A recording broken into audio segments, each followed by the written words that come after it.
Depuis 1989, des centaines d'acteurs du débat public sont venus échanger avec des étudiants et un public toujours plus large. Année après année, tous ceux qui ont participé à la Cité de la Réussite ont modestement essayé d'apporter leur pierre au débat citoyen. Partager des connaissances, s'intéresser, s'étonner, questionner, apprendre et comprendre les autres. Telles sont les valeurs simples que nous avons essayé de promouvoir depuis 2 décennies. Transmettre est consubstantiel à la nature humaine, qu'il s'agisse de la vie que l'on donne, du savoir que l'on partage, des biens que l'on lègue, des rites et croyances que l'on diffuse, oralement ou par écrit. La Cité de la Réussite est par essence le lieu où se jouent toutes les gammes de la transmission. On se presse au débat pour recueillir la parole et la pensée de celles et ceux qui s'obligent volontiers à transmettre leur expérience, leurs réflexions, leurs solutions ou leurs révoltes.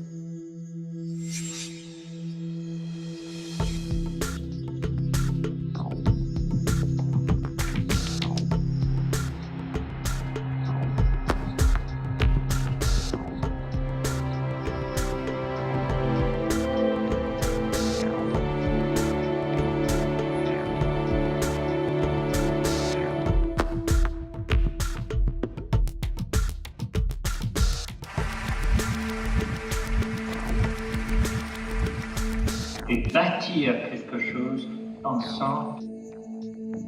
On est engagé parce que vivre, c'est choisir. Ça veut dire prendre des risques. La réussite ou le succès, c'est une succession d'échecs qu'on surmonte, qu'on contourne. Il faut apprendre à apprendre. J'ai un rêve d'élever l'humanité par la danse. Quelle est l'œuvre d'art qui a pu transformer les gens autant que, je ne sais pas quoi, les 35 heures ou la retraite? Si ce n'était plus la solution McDonald's qui triomphait. Manger la même chose, penser la même chose dans tous les domaines, ça c'est le contraire de la cohésion. Cette mondialisation est au contraire une grande source de diversité. Je crois aux intelligences collectives. On fait partie d'une unité qui s'appelle l'humanité. Je pense qu'on manque plutôt de tolérance, souvent. On peut respecter quelqu'un qu'on n'aime pas, on ne peut pas aimer quelqu'un qu'on ne respecte pas. La France doit comprendre qu'elle est multiple et que la différence est une chance. Chacun sait qu'il constitue un maillon et que si ce maillon faiblit, tout s'écroule.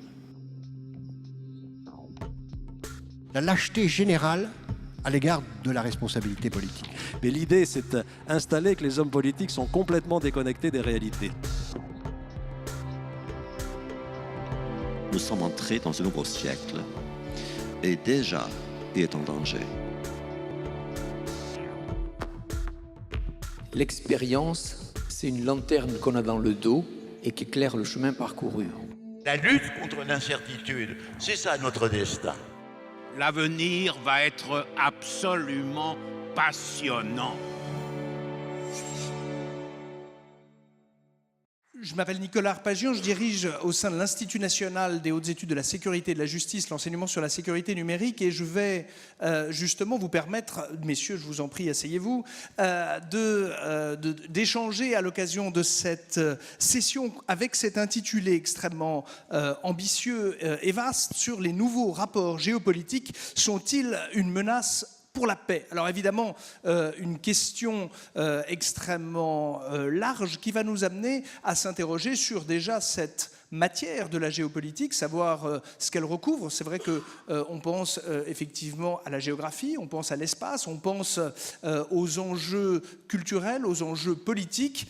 Et aujourd'hui, dans un univers qui va maintenant se mêler de religion, de technologie, d'environnement, d'énergie, de ressources rares, ou en tout cas de plus en plus convoitées, il y a une multitude de dimensions qui vont venir s'ajouter à l'acception historique ancienne de la seule géopolitique qui pouvait consister en la maîtrise d'un territoire. Et donc, on a le privilège pour pouvoir débattre, partager des deux côtés de cette table sur cette thématique. D'une part, la présence de Bernard Kouchner, qui à la fois a allié une expérience politique de membre de gouvernements successifs sur les questions d'aide humanitaire, sur les affaires étrangères, et également avec un engagement militant lié à justement à cette capacité par l'assistance, par la médecine, faire en sorte de bousculer les ordres étatiques et de faire en sorte, avec ce qui est devenu le droit d'ingérence, cette préoccupation d'aller au-delà de la norme de droit pour faire en sorte que des individus, ou en tout cas plus près de la base, plus près du terrain, puissent contester ou discuter les décisions politiques des États et des chancelleries en termes institutionnels. À ma gauche, Frédéric Ancel, qui est donc enseignant également sur les questions de géopolitique, qui maître de conférences à Sciences Po et qui justement également chronique sur les ondes de France Inter et enseigne à l'Institut français de géopolitique. On lui doit d'ailleurs mon dictionnaire géopolitique, qui est totalement dans l'actualité de notre thématique, publié aux presses universitaires de France, qui doit apparaître dans quelques jours maintenant, donc on est dans l'agenda, donc je ne sais pas si c'est une piste de cadeau de Noël. En tout cas, l'idée étant de se dire qu'on a besoin là aussi d'avoir des éclairages différents. Alors vous connaissez la règle de cette Cité de la Réussite, elle a 20 ans et elles ont fait leurs preuves, ces règles, et c'est que nous allons avoir dans un premier temps un échange entre Bernard Kouchner, Frédéric Ancel, justement pour commencer à dégager quelques pistes, quelques éléments de force sur cette question. Ensuite, nous avons parmi nous des étudiants qui, depuis plusieurs semaines, ont préparé, ont réfléchi, ont justement gambergé sur cette thématique. On va donc les entendre pour qu'ils interrogent nos invités. Et assez vite, par la suite, la règle sera assez simple. On fera circuler un micro et vous pourrez, dès lors que on vous encourage là aussi à faire des questions courtes, ça permettra d'être aussi exigeant avec nos intervenants qui formuleront à ce moment-là des réponses courtes, et ainsi nous pourrons entendre le maximum d'entre vous pour des questions, des commentaires. Voilà, merci en tout cas de votre présence, qui est déjà témoigne de l'intérêt pour ce sujet, et je l'espère, au cours de cette heure et demie, de votre assiduité, de manière à pouvoir nous faire partager en commun cette expérience bien réelle de cette assemblée réunie, de manière à discuter de cette question vaste. Première chose alors, monsieur le professeur, sans tomber dans la séance solennelle en chaire, en Sorbonne, mais déjà qu'on soit bien clair sur les termes, cette définition de qu'est-ce que la géopolitique, en quoi est-ce qu'elle nous concerne, est-ce que ce n'est pas qu'une affaire de diplomates ou de messieurs casqués dans des casernes, qu'est-ce que la géopolitique déjà comme matière très utile pour les citoyens, les individus que nous sommes? Question fondamentale, on n'est pas dans la casuistique. La définition de la géopolitique est très importante à rappeler parce que sinon on galvaude. Et le galvaudage, c'est ce que disait Camus, à mal nommer les choses, c'est ajouter au malheur du monde. La géopolitique, tout le monde en fait comme M. Jourdain faisait de la prose. C'est fondamental de savoir de quoi on parle. Alors je n'étonnerai personne ici, je crois, en rappelant que mon maître en géopolitique n'est autre qu'Yves Lacoste, fondateur de la géopolitique française et de la revue Hérodote, au comité duquel j'ai l'honneur d'appartenir. La définition, elle est très simple, ce sont des rivalités de pouvoir sur des territoires autour desquels se cristallisent des représentations. Et les rivalités de pouvoir portent ou mènent dans l'essentiel des cas, pour l'immense majorité des cas, sur les questions de souveraineté. Aucun territoire à la surface de la planète n'échappe à la souveraineté d'un État. Et ça, c'est quelque chose qui me paraît extrêmement fondamental. Les rivalités de pouvoir, c'est ce qui constitue, j'allais dire la pâte de la pizza, le blé dont on fait la pâte de la pizza de la géopolitique. Il n'y a pas de géopolitique sans l'étude des rivalités de pouvoir et en général, dans la quasi-totalité des cas, elle porte donc sur l'obtention, si on ne l'a pas, sur la réappropriation, si on l'a perdue, sur le renforcement, si elle s'est affaiblie, de la sacro-sainte souveraineté. J'ajoute d'ailleurs que la souveraineté est un terme tout à fait précis en droit international. Donc c'est pas, en principe, il ne donne pas beaucoup cours à interprétation subjective. Et ça, c'est ce qui fait sa force. Sur des territoires, l'importance de la géographie. Tu as prononcé le terme, ou l'un des termes clés, en tout cas, de la géopolitique. Je suis de ceux qui pensent que l'apparition des missiles intercontinentaux dans les années 50-60, puis l'apparition d'Internet et des questions de cyber aujourd'hui n'ont pas fondamentalement remis en cause la géographie. Je veux dire par là qu'aujourd'hui, les cyberattaques et de façon générale, les activités sur Internet se font en fait correspondent à un nouveau théâtre d'opération. Il y avait des théâtres d'opération terrestres, depuis la nuit des temps, maritimes, aériens depuis 14-18. Il y a un nouveau théâtre d'opération sur le plan militaire et dans une certaine mesure sur le plan politique et technique, c'est-à-dire qui s'appelle le cyber. Mais on n'a pas, à ma connaissance, ces dernières années ou ces dernières décennies, avec l'apparition de ces nouveautés techniques, on n'a pas modifié en profondeur la philosophie de la guerre et de la paix. On ne pense pas différemment la guerre et la paix. Ça prête bien évidemment à discussion, mais c'est quelque chose qui, pour l'instant en tout cas, me convainc. Enfin, les représentations, ce sont des perceptions collectives, identitaires, et sur des temps longs, chers à Fernand Braudel. Et je crois qu'on ne peut pas comprendre un conflit qui se prépare, une crise qui monte jusqu'à son acmé. On ne peut pas savoir quelles seront les lignes rouges dans la paix comme dans la guerre et dans la négociation entre les deux de telle ou telle partie en conflit, si on ne cherche pas à tout le moins à comprendre. Je n'ai pas dit excuser, je n'ai pas dit justifier, je n'ai pas dit souscrire à. Mais comprendre au sens étymologique du terme, prendre avec, mais au sens intellectuel, les perceptions des uns et des autres. Et ça, c'est quelque chose qui me paraît fondamental. C'est à ces conditions, ou à cette condition, c'est-à-dire le respect à minima de cette définition, qu'on peut travailler, me semble-t-il, sérieusement en matière géopolitique.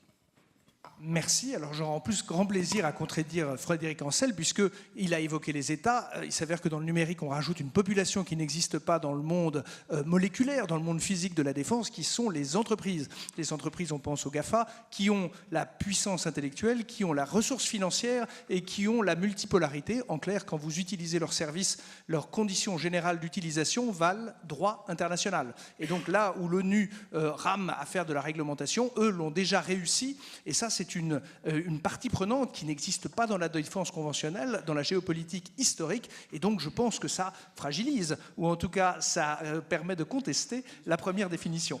Bernard Kouchner, deuxième volet de notre intitulé, la menace pour la paix. Est-ce que déjà cet état de paix, ou en tout cas pardon, l'état que vit notre société, la société moderne, sachant qu'après vous pouvez mettre des éclairages en fonction de zones géographiques, est-ce qu'elle est davantage en paix d'après vous? Est-ce qu'elle est de moins en moins en guerre? Est-ce que effectivement l'état général est-il une dominante de paix? Et cet état est-il à court terme, moyen terme, fragilisé? Vous me permettez de dire un mot sur ce qu'a dit Frédéric. C'est pas que je sois pas d'accord, mais vous l'avez fait parler le premier, ça je peux pas être d'accord. Parce que justement, j'étais presque complètement en accord avec lui, mais pas complètement, pas complètement. C'est très joli de dire et de rattacher la géopolitique au pouvoir. Ça, je crois que c'est indiscutable. Mais il y a quand même maintenant des évolutions de ce pouvoir sur les progrès techniques de la guerre. Je pense que ça va jouer considérablement et ça joue déjà. Cyberattaque, c'est pas pareil que de se lancer une pierre ou d'avoir un coup de canon, c'est pas pareil du tout. Oui, bien sûr, ce sera la guerre, bien sûr, on va tuer son voisin, mais vraiment de manière très différentes des manières très différentes qui vont évoluer et qui feront évoluer non seulement le droit de la guerre, mais la guerre elle-même. Deuxièmement, il y a une matière qui manque dans la description de Frédéric. Ça s'appelle les hommes, les femmes, bien entendu, le genre humain. Moi, j'ai appris, et pas du tout en étant au Quai d'Orsay, mais en étant sur le terrain avec Médecins sans frontières et Médecins du monde, que ce qui comptait le plus, c'était la matière humaine. Ce qui faisait évoluer les choses, c'était aussi, non seulement les manifestations de rue, etc., ça compte peut-être presque plus, mais le nationalisme qui revient, c'est de la matière humaine. C'est une référence à l'histoire, mais c'est aussi une exigence, à tort ou à raison, bien entendu, à tort ou à raison, souvent à tort, parce que le nationalisme conduit à la guerre. Mais il y a cette pesanteur qui est complètement différente des peuples, si on peut dire, il faudrait définir les peuples, qui pèsent beaucoup plus qu'auparavant. Si on pense à l'Afrique, par exemple, c'est évident. Avant, l'Afrique n'existait pas. Elle existe et existera de plus en plus. Donc il y a toute cette manière de percevoir les volontés dites populaires à travers des pouvoirs, bien entendu, à travers des gouvernements, à travers des exigences de gouvernement, évidemment. La dictature, ce n'est pas exactement la démocratie. Mais pensons qu'il y a, si je prends le dernier exemple qui me tient tant à cœur, maintenant une opinion à propos des réfugiés. Qui sont les réfugiés? Ce sont des hommes et des femmes, des enfants qui risquent leur vie pour changer de conditions, pour fuir un danger, pour qu'un petit épanouissement soit autorisé pour leur famille. Pour ça, ils risquent leur vie. Ça, c'est une pesanteur humaine. Bien sûr qu'elle peut se rattacher aux conditions préexistantes, à la pauvreté, mais pas seulement. On n'a pas parlé de religion, on va en parler quand même, parce qu'il n'y a pas de guerre sans religion, il n'y a pas de religion sans guerre. C'est un peu rapide, mais c'est vrai, malheureusement, en tout cas dans mon expérience déjà longue. Donc si on prend les réfugiés, c'est un poids humain qui conditionne terriblement, surtout en Europe, et pourtant, nous ne sommes pas, mais nous étions des réfugiés, il n'y a pas longtemps, au lendemain de la Deuxième Guerre mondiale. Et ceci, ce flot de réfugiés, ce qui se passe en Allemagne aujourd'hui, avec Madame Merkel qui a eu, sauvant l'honneur de l'Europe, le bon goût et surtout le courage d'accepter près d'1 million de réfugiés, les conséquences sont là. Il y a 90 ou 92 captifs fascistes ou pré-fascistes au Bundestag maintenant, et elle exige elle-même, hier, et la date était pour demain lundi, ou aujourd'hui, je crois même, qu'un gouvernement soit mis sur pied avec des gens qui ne pensent pas du tout la même chose à propos des réfugiés et à propos du climat aussi. Donc ces deux, je ne vais pas parler du climat maintenant, mais il faut vraiment qu'on prenne en compte la manière dont sont sentis les dangers, la guerre aussi, si on veut. Il y a des tas de gens en France qui pensaient que prendre les réfugiés, c'est prendre des musulmans, c'était prendre des gens qui allaient faire des attentats. C'était le contraire, ils fuyaient les attentats. Tout ça était très confus. Mais c'est le poids humain de ces gens-là qui ont... Apparemment, il y en a au moins 40 000 qui sont morts en mer. Hein. Donc, leur mort aussi, et le sentiment qu'ils avaient d'une certaine solidarité internationale, ou en tout cas de pouvoir compter sur un asile, a modifié considérablement les géopolitiques. Donc dans la géopolitique, j'ajouterais ce poids humain. Qu'est-ce que c'était votre question? Alors, ma question, après ce préambule, était de dire l'état de menace... Parce qu'on dit effectivement, est-ce que ça menace la paix? Est-ce qu'on est Ce qui menace la paix, mon cher, c'est la guerre. Bravo. Bah ouais. Et d'ailleurs, il n'y a pas de paix. En général, avant les guerres, c'est ce que j'ai essayé de faire. On a appelé ça le droit d'ingérence. Ça n'a pas marché du tout. Ça a marché un petit peu, ça a suscité, mais on en reparlera tout à l'heure. Sinon, bah oui. Vous voyez, il y a eu au moins 400 000 morts en Syrie. Ça n'a pas entraîné beaucoup de manifestations dans notre beau pays dit des droits de l'homme. Et maintenant, peut-être aura-t-on un 3e épisode de négociations à Genève pour faire la paix. Il faut la guerre pour ça. Nous avons essayé, un certain nombre d'entre nous, dont votre serviteur, de faire des préventions, des systèmes de prévention des conflits. Ça n'a pas marché non plus. Tout le monde sait qu'il y a des endroits du monde en ce moment, bien entendu, le Moyen-Orient, mais pas seulement. Ce qui s'est passé avec la tournée de... Je l'appelle Monsieur Trump, si vous voulez bien. Je me demande si je ne devrais pas l'appeler Trump. Enfin, il est président des États-Unis, nation importante, la plus grande.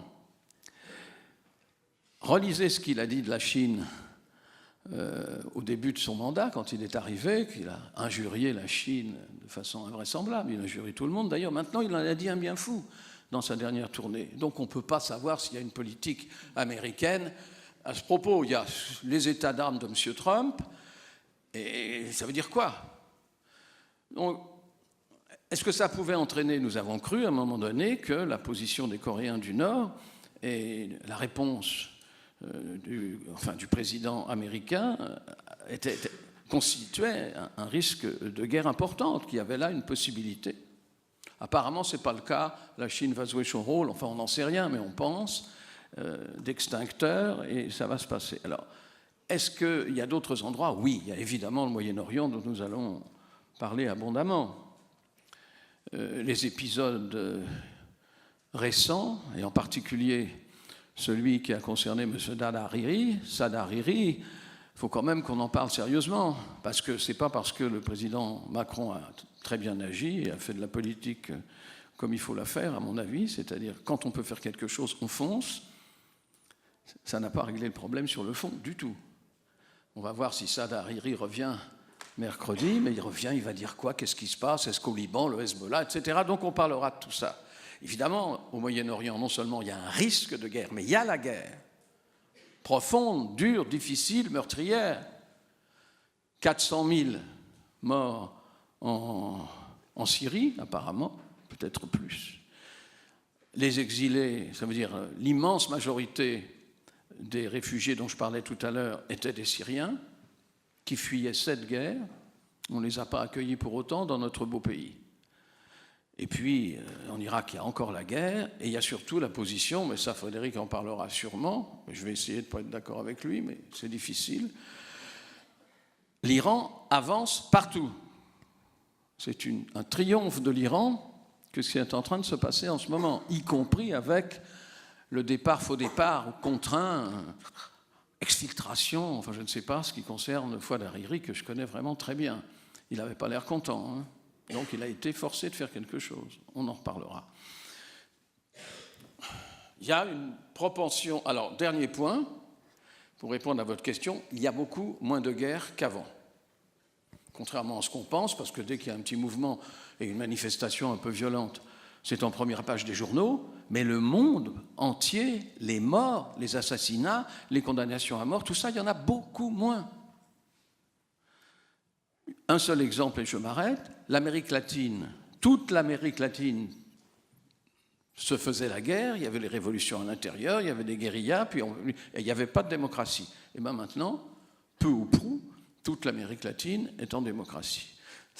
Oui, on n'est jamais content de la démocratie, on n'est même pas content en France, alors vous savez, pourquoi pas, mais voilà, toute l'Amérique latine est en démocratie, il y a des élections et il n'y a plus de guérilla. Et le dernier exemple, c'était la plus vieille guérilla, c'était les FARC en Colombie, et ben voilà, ils ont fait la paix. C'était en fait tout le but de ma question, d'arriver à déjà ce premier sentiment qui était de se dire que, évidemment, si on peut être une ambiance, un ressenti d'inquiétude, de s'apercevoir qu'en fait, alors, il s'agit toujours difficile de faire des comparaisons parce que dans un univers surinformé, comme vous le mentionniez, c'est vrai que l'état général de l'activité mondiale est globalement, toujours difficile de mettre un indicateur avec un thermomètre, mais en nombre de morts, en termes de conflits tels qu'on les décrit dans le cadre du droit des conflits armés et dans le cadre des Nations Unies, effectivement, on est dans un monde qui est aujourd'hui plus pacifié qu'il ne l'était dans les décennies précédentes. Si on finit de faire l'exégèse de notre intitulé, il y a un qualificatif sur les rapports géopolitiques que les organisateurs ont choisi qui est nouveau. Qu'est-ce qui est nouveau dans ces rapports, Frédéric Ancel? Sous le soleil, rien. Pratiquement rien sous le soleil de la géopolitique n'est réellement nouveau. Prenons le cas du Moyen-Orient. 1.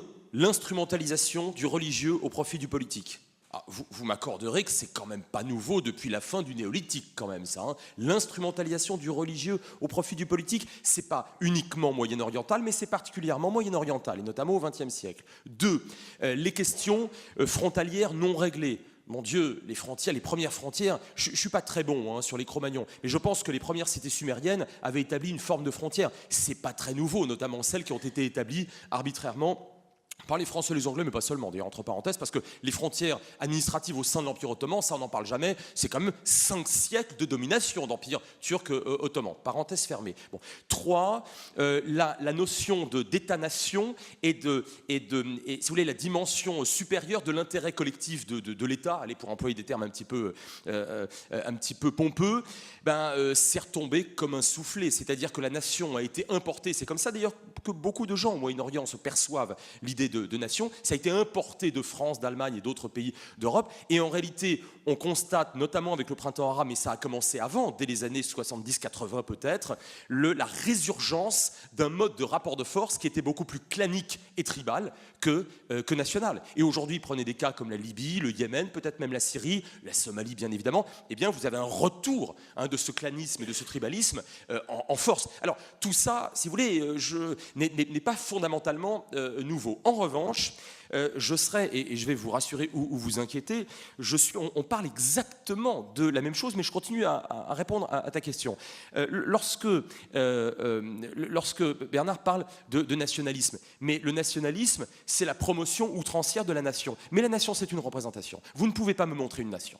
La nation, c'est une représentation. Et on est bien dans quelque chose de fondamentalement humain. Je suis absolument d'accord. Lorsque Bernard évoque les réfugiés, mais les réfugiés, notamment, lorsqu'ils vivent dans des conditions, et lorsqu'ils se déplacent dans des conditions d'urgence, et bien sûr, je parle sous son contrôle, ils le sont parce qu'ils ont subi de la géographie, mais ils ont subi aussi et surtout des rivalités de pouvoir, Donc on parle bien de la même chose. J'ajoute que là, les questions liées au cyber, bien sûr, entravent, c'est vrai, établissent une espèce d'encoche ou d'incise sur ma sacro-sainte souveraineté. Sauf que les GAFA ne se représentent pas comme des institutions devant dominer tel ou tel territoire en particulier sur la base de telle perception biblique, coranique et que sais-je encore. C'est une nuance qui n'est pas, me semble-t-il, tout à fait dénuée d'intérêt.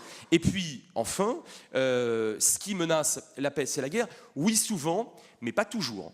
Je suis de ceux qui considèrent qu'il y a des guerres justes et que certaines guerres préventives permettent intrinsèquement d'éviter pire encore. Alors le problème, bien entendu, c'est que lorsque vous évitez ce que vous pensez être bien pire à l'avenir, c'est que vous prévoyez l'avenir. Et ceux qui n'étaient pas aussi pessimistes que vous disent, mais regardez, vous avez soutenu la guerre, un certain nombre d'observateurs en France ont soutenu notamment l'intervention en Libye, puisqu'aujourd'hui ça revient d'ailleurs comme un serpent de mer. Et on peut débattre de ça. Seulement, à l'époque, pour ne prendre que cet exemple, Benghazi était à quelques heures, peut-être, on ne le saura jamais, on ne fait pas l'histoire, mais était peut-être à quelques heures de succomber sous les coups de quelqu'un, le colonel Mouammar Kadhafi, qui avait tout de même un CV. Bon, et qui faisait à peu près ce qu'il disait, surtout en termes de violence. Donc si vous voulez, le problème est toujours, lorsqu'on tente non pas de régler, ça serait bien présomptueux, même les diplomates essayent de le faire, c'est dans leur cahier des charges parfois, on ne peut pas prévoir l'avenir, mais en tout cas, c'est d'essayer de savoir qu'est-ce qui va être pire. Vous savez que gouverner, c'est évidemment choisir toujours entre deux mauvaises solutions, ce serait trop facile sinon. Bon. Et ça se saurait si on pouvait le faire.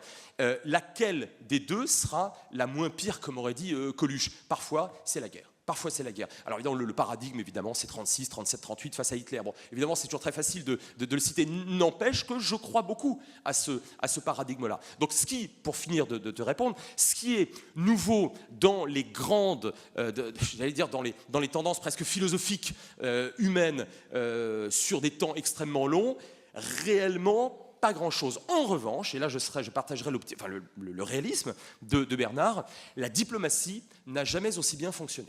La diplomatie, parce que s'il n'y a pas beaucoup, ou moins en tout cas, de guerre, c'est pas parce que l'homme est devenu bon. En tout cas, ça c'est quelque chose auquel j'ai du mal à croire, et je ne suis pas anthropologue, et je ne suis pas philosophe non plus. Moi, ce qui m'intéresse, c'est de savoir si il y a de plus en plus d'États, car ça reste quand même, malgré tout, l'acteur institutionnel fondamental dans le monde, et à mon avis, mais je peux très bien me tromper, on verra dans les prochaines années, je pense que ça le restera pour un certain temps. En tout cas, aujourd'hui, ce qui m'intéresse, c'est de savoir si ces États et d'autres acteurs, effectivement les GAFA, effectivement des ONG, parfois des opinions publiques bouillantes comme à l'époque du printemps arabe, si tous ces acteurs trouvent, mais notamment les États, je le répète, trouvent davantage d'intérêt à négocier plutôt qu'à employer l'usage massif et létal de la force, j'ai nommé la guerre.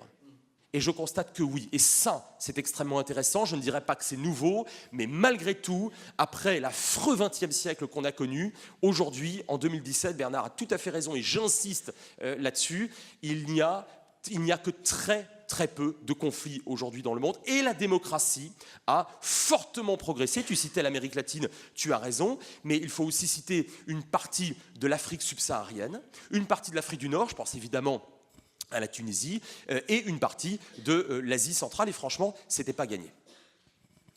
Effectivement, la seule chose... Alors après, juste un petit bémol sur les acteurs qui n'ont pas forcément de dogme. Lorsque le dirigeant de Google dit « Don't be evil », ne faites pas le mal, on voit bien qu'on est en dehors du registre du commerce et on est en dehors des bilans comptables. On est dans quelqu'un qui va vouloir interpréter ce qui est le bien, ce qui est le mal, ce qui peut être mis en ligne, ce qui peut être déconnecté. Et ça commence à se rapprocher du dogme d'une religion. Et donc, je pense qu'effectivement, la seule chose, c'est qu'il ne s'inspire pas d'un culte existant, mais qu'ils sont davantage en train de créer le leur. Dernière question avant de passer aux étudiants.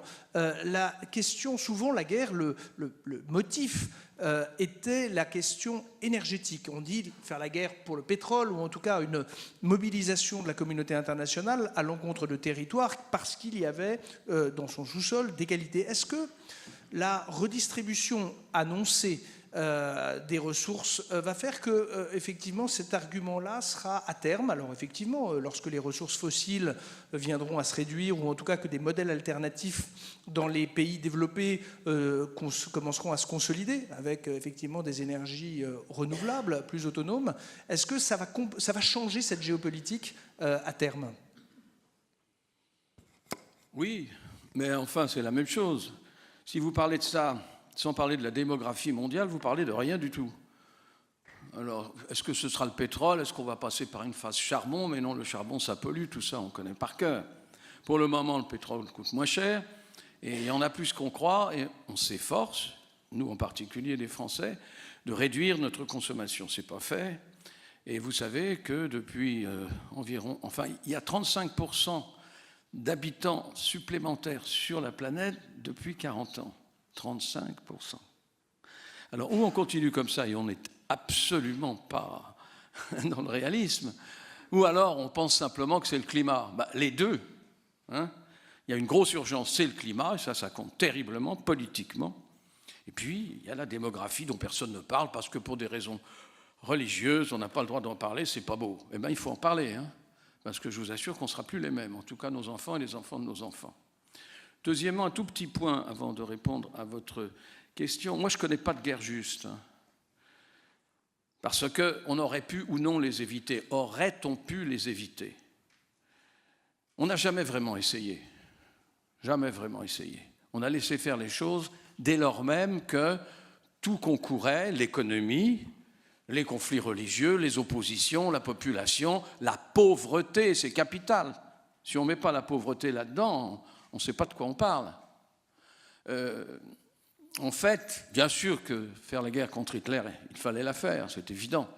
Mais on aurait pu essayer, pendant les 30 années précédentes, enfin en tout cas les 20 années qui ont vu s'installer Hitler, si vous relisez maintenant, et même le prix Goncourt, si vous lisez l'Anschluss maintenant, c'est quand même insensé.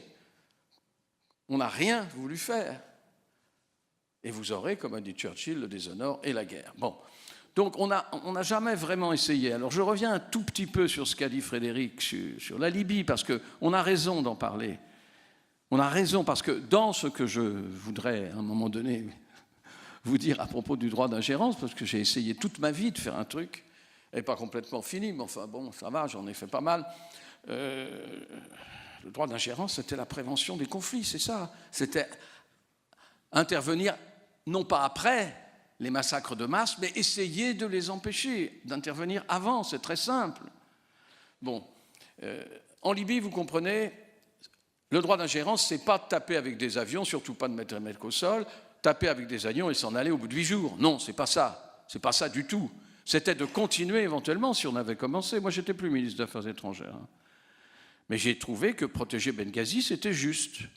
Simplement, on aurait dû s'y prendre plus tôt, découvrir que M. Kadhafi, c'était pas terrible plus tôt, etc., etc. Et puis après, il y avait des indices quand même, non? Il y avait de gros indices, oui, il y avait beaucoup d'indices. On savait absolument ce qui se passait. Mais il y avait du pétrole, et il y avait la géopolitique au sens bêta, et comment dirais-je, domino du terme, et donc on n'a pas voulu, nous étions, on ne choisit pas toujours ses amis, on se met là où il n'y a personne. Vous savez, on était très potes avec les deux régimes qui étaient séculaires, c'est-à-dire pas religieux complètement, Saddam Hussein et Bachar el-Assad, enfin son papa au début. Là, ça n'a pas marché non plus. Bon, vous voyez, on peut essayer de réfléchir un tout petit peu. Je sais bien qu'il ne faut pas seulement des droits de l'homme, qu'on a besoin de pétrole. Je sais, mais on peut s'y prendre un tout petit peu autrement pour monnayer. On ne s'y est jamais pris comme ça. Alors, en Libye, il y a eu une résolution du Conseil de sécurité, je vous rappelle, en 2011, si je ne m'abuse. Hein. Oui, mars 2011, la résolution 370, je ne me souviens plus, en tout cas qui disait on a le droit de protéger, on intervient pour protéger des bombardements la population de Benghazi. Mais on n'avait pas dit qu'après, on changeait de régime. Et si les Russes ont voté, le vrai tournant, parce qu'il y a une question comme ça dans vos questionnaires, est-ce que c'est le bombardement des Twin Towers? Non. Ce qui a changé dans nos rapports internationaux et géopolitiques, c'est le fait qu'on ait trompé les Russes sur cette résolution. Et que depuis, ils ne nous ont jamais plus fait confiance. Parce que dans la résolution votée en mars 2011, on n'avait pas dit on change le régime et on tue Kadhafi. On n'avait pas dit ça. Hein. On avait dit on empêche, et puis après, il y a un processus, parce que c'est l'ONU. L'ONU était d'accord. Les 5 membres permanents du Conseil de sécurité ont été d'accord. On devait entamer un processus de négociation qui faisait que... on n'a pas fait ça. Donc, quand les Russes nous reprochent ça, je n'ai pas grand-chose à répondre. Et d'ailleurs, ils nous disent à ce moment-là, et d'ailleurs, toi, tu l'as fait au Kosovo. Bon, on a eu raison de le faire, mais quand même, il faut être un tout petit peu plus précautionneux. Qu'est-ce qu'elle était la question? Alors, la réponse me convient, ou en tout cas, on va la prendre comme telle, parce qu'on va passer la parole. On a un panel, oui, alors, voilà, on a un panel d'étudiants d'HEC, du BBA de l'EDEC, de l'SCP Europe, de l'ISTH, de l'Université de la Sorbonne Paris 1 et de l'Université d'Assas Paris-Est Créteil. Voilà, alors, on va leur poser des questions. Alors, je vais renouveler l'invitation à des questions courtes permettant des réponses courtes. Bon, j'ai fait court. Ouais, ben voilà, mais alors on va essayer. Alors après, on va essayer encore de progresser encore à nouveau dans cette direction, de manière à ce qu'on puisse multiplier les questions. Une première question, ben voilà, vous avez déjà un micro, allez-y. En fait, moi, je voudrais rebondir sur ce que vous avez dit sur la Syrie et la Libye. Oui. Est-ce que la situation, même plus largement au Moyen-Orient, n'est pas de la responsabilité de l'Occident qui s'est vraiment ingéré dans les affaires de ces pays, là où on n'aurait peut-être pas dû finalement intervenir et les laisser vivre leur politique telle qu'ils l'entendaient? Oui, bonne question. Ça dépend dans quel pays vous vivez. Les mecs qui vivent dans un pays pas trop mauvais, où on ne les assassine pas, ça va. Dans les pays où on assassine, moi j'appelle pas ça s'ingérer, parce que je sais que le mot est pas beau, ça, on a l'impression d'un viol, etc. C'est pas ça. C'est essayer d'éviter les massacres de masse. Vous pouvez appeler ça s'ingérer, vous pouvez appeler ça intervenir au nom toujours des Nations Unies, c'est-à-dire théoriquement avec l'assentiment du Conseil de sécurité et éventuellement de l'Assemblée générale. S'ingérer, c'est, en tout cas, le droit d'ingérence humanitaire, c'est d'essayer qu'il n'y ait pas ces massacres-là. Alors, dans l'exemple que vous donnez, je ne vais pas recommencer, il y avait l'intervention, c'était contenu, et les Russes ont voté en faveur d'un bombardement préventif pour empêcher les chars qui arrivaient vers Benghazi de détruire la ville. Mais après, il n'y avait pas d'autre chose. Et donc, on aurait pu se contenter de laisser... La guerre existait, hein. Et puis, il y a très longtemps que la Cyrénaïque, c'est pas... Enfin, il y a 2 régions très distinctes en Libye, et on savait ces oppositions-là. Donc, on aurait pu ne rien faire et laisser M. Kadhafi agir. M. Kadhafi, c'était pas... le respect des droits de l'homme qui l'étouffait, hein. Bon, le moins qu'on puisse dire. Mais nous avions pris l'habitude, et donc ça pose la question différemment et brutalement, est-ce qu'il vaut mieux, comme on dit, un bon dictateur ou une démocratie boiteuse? Eh bien moi je réponds, il n'y a pas de bon dictateur. Mais on peut poser la question. Kissinger avait l'expression de « It's our bastard », c'est notre salaud, et au moins on le connaît, effectivement, mais ça peut pas... Kissinger n'a pas forcément fait de grandes preuves en termes de pacification et de démocratisation. Frédéric Ancel. Oui, 2 choses. Cette question est très centrale, notamment du point de vue du monde arabe, au sens géopolitique du terme. Je ne parle pas des questions culturelles. La Syrie est le nom et la guerre civile, et la guerre cruelle en Syrie, dont je rappelle qu'en 6 ans, elle a fait entre 3 et 4 fois plus de tués qu'en 70 années de conflit israélo-arabe. Tout conflit confondu, entre les Israéliens et tous les Arabes confondus, 70 ans. Vous avez entre 3 et 4 fois plus de tués et essentiellement des civils, tandis que dans l'autre domaine, c'était des militaires, majoritairement, uniquement en Syrie. Et la Syrie, c'est l'illustration de l'effondrement de ce que j'appelle la balkanisation du monde arabe. Regardez à quel point un État arabe qu'est la Syrie, se voit aujourd'hui, voit son avenir géré ou pré-organisé par des puissances qui se disent et qui sont de facto les parrains d'un futur processus de paix au sein de la Syrie, qui sont 1, la Russie, 2, l'Iran, 3, la Turquie. Il n'y a pas un État arabe. Et cet effondrement, cette balkanisation interne et externe à quasiment chacun des États arabes, et qui concerne l'intégralité de la Ligue des 22 États arabes, créée en mars 1945, ça a commencé avec l'effondrement de la Somalie en 1991. Alors je ne fais pas l'historique de l'effondrement du monde arabe, mais ce qui est intéressant, c'est qu'aujourd'hui, on a effectivement, le débat revient de façon sempiternelle, il est légitime, de savoir si à la fin des fins, Sykes-Picot, alors là pour le coup c'est vraiment les Occidentaux, ne se sont pas ingérés pour le pire. Sauf que moi je considère que si j'étais arabe syrien, je considérerais que les 5 siècles de présence turque ottomane auront correspondu ou avaient correspondu à une forme d'occupation. Et si je suis arabe syrien, je veux être indépendant. Je veux être indépendant des menées françaises, britanniques, russes, peut-être chinoise un jour, mais aussi des menées turques ottomanes. Et là, de ce point de vue-là, on a eu, oui, bien sûr, une ingérence, qui est quand même maintenant séculaire. Pour faire très, très provocateur, les Arabes n'ont pas besoin des Occidentaux pour se faire la guerre eux-mêmes, quand même. Donc, et ça ne concerne pas d'ailleurs que le monde arabe, ce que je suis en train de vous dire. Mais oui, c'est vrai, il y a eu ingérence, c'était pas la meilleure chose à faire, mais à l'époque, la France et l'Angleterre étaient des États ouvertement impérialistes, d'ailleurs qui assument tout à fait d'ailleurs cet impérialisme. Aujourd'hui, ce n'est plus le cas, mais je pense que le monde arabe doit enfin, et avec peut-être le printemps arabe, il y a eu peut-être quelque chose, d'une pierre blanche qui a été une trace marquée d'une pierre blanche, le monde arabe doit enfin tenter de se prendre en main précisément pour éviter les ingérences extérieures. Alors moi, je voudrais rebondir sur ce que vous disiez sur l'Iran. Donc on constate là depuis l'investiture de M. Trump qu'il y a une volonté assez féroce de remettre en cause l'accord nucléaire qui a été négocié par le président Obama. Est-ce que vous pensez que cet accord peut tenir sans les États-Unis, si les États-Unis en sortent? Accord avec l'Iran ? On ne peut pas répondre à cette question sans faire un petit peu d'histoire, même récente, parce que... Mais brève. Non, mais... Mon vieux, il y a 2 façons de diriger un débat. Non. La vôtre et la bonne. Non, la vôtre et la bonne, je les sépare. Bon, non, je suis désolé, c'est une question un peu lourde.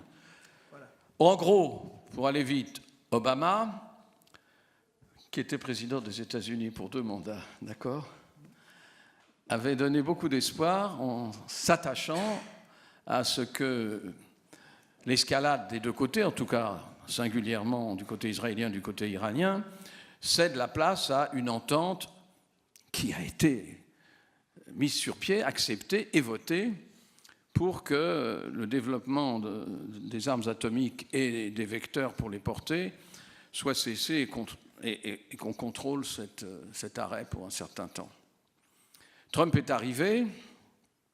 Ce qui est terrible, c'est que Trump soit arrivé, mon vieux.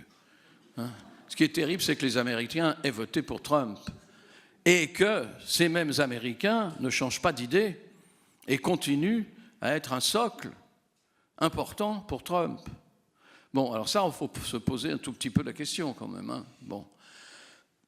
Et puis là, maintenant, il n'arrêtait pas, depuis l'année où il est au pouvoir, presque, de brocarder le régime iranien. Il n'a pas tort sur tout, mais en prévenant que l'accord ne tenait plus. Alors, est-ce qu'il peut tenir sans les Américains? Voilà la question. Personne parmi les signataires, j'en ai fait des réunions avec les Iraniens, moi, et on préparait tout ça, ne changera d'attitude. Il n'y a que les Américains qui veulent changer ça. Mais les Américains sont de loin les plus puissants pour le faire respecter. Lorsqu'il y a eu des sanctions à prendre, sanctions économiques contre l'Iran, ce sont les Américains qui les ont dictées, qui ont inventé le suivi à travers les banques du monde des mouvements de capitaux, etc. etc. Donc, je pense que sans les Américains, nous sommes très embarrassés, et même embarrassés par la politique même de l'Iran, à qui je n'accorde aucun blanc-seing. Là, Le Drian a osé faire une petite critique aussitôt. D'accord, il y avait une manœuvre à faire avec l'Arabie Saoudite, elle a été faite, ça on va y revenir. Mais enfin, il a dit, et puis nous sommes un peu inquiets par l'attitude un peu rigide, pas grand-chose qu'il a dit, de l'Iran. Donc ils sont vraiment sur une voie presque sans obstacle, aussi bien en Syrie qu'en Irak, en Iran bien sûr, puisque c'est eux, mais pour tout le reste, la Turquie est dans l'embarras. Quand on regarde la carte, vous savez, alors là, il faudrait se projeter des cartes. On dit que c'est vrai que les sunnites sont majoritaires dans le monde musulman et les chiites minoritaires. Mais au Moyen-Orient, c'est pas si simple. Si on voit que le Moyen-Orient et pas l'Indonésie et le Pakistan et l'Inde, etc., c'est très mélangé. Et les chiites comptent beaucoup. Et les chiites sont dirigés par l'Iran. Alors, je ne sais pas si c'est l'inactivité ou la passivité des gens qui, en France en particulier, ne se manifestent pas beaucoup en faveur ou en défaveur de l'accord. C'est pas ça qui les fait bouger beaucoup. Mais je pense que ce serait un immense danger, d'autant, j'en termine, j'ai été court sur un sujet aussi difficile, qu'il se dessine fugitivement, à petits points, même pas reliés les uns aux autres, une espèce d'alliance bizarroïde contre l'Iran qui serait Arabie Saoudite, Israël, États-Unis. Curieux, hein? Frédéric. Oui, pardon. Curieux et baroque. T'as raison, baroque. Deux choses sur cette très bonne question aussi. Nous assistons à une véritable guerre froide entre l'Iran et d'une part l'Arabie Saoudite d'autre part, l'axe chiite d'une part, l'axe sunnite d'autre part, une guerre froide avec deux grandes caractéristiques. La première, on ne se bat pas directement. D'abord parce que pour l'instant l'Arabie Saoudite est toujours alliée des États-Unis, on n'attaque pas un pays allié des États-Unis, et les Iraniens de ce point de vue-là sont relativement prudents d'ailleurs. J'ai pas dit gentils, j'ai dit prudents.